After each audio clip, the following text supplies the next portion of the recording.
এটা হলো একটা ম্যাথামেটিক্যাল মডেল, যে মডেলটার মাধ্যমে আমরা মৃত্যুর পর কোথায় যাব, স্বর্গে যাব নাকি নরকে, বা আমরা এটাও বলতে পারি সুখনগর বা দুঃখনগর, আমরা কোথায় যাব এটা নির্ধারণ করতে পারি। ধরে নিলাম এটা হলো একটা ব্যক্তি যা মৃত্যুর পর সেই ইহলোক ত্যাগ করে পরলোকে আসলো।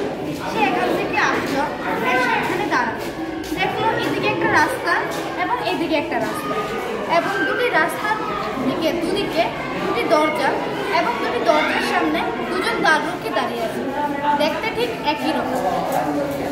এবং দুজন দ্বাররক্ষীর মধ্যে একজন 100% সত্য কথা বলে আর একজন 100% মিথ্যা কথা বলে, কিন্তু এই কথাটা সে জানে না এবং সে চায় স্বর্গে যেতে।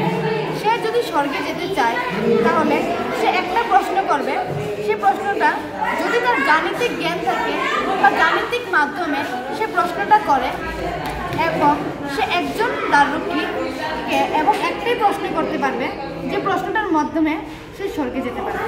সে প্রশ্নটা কি হবে, যে প্রশ্নটা করলে সে স্বর্গে যেতে পারবে।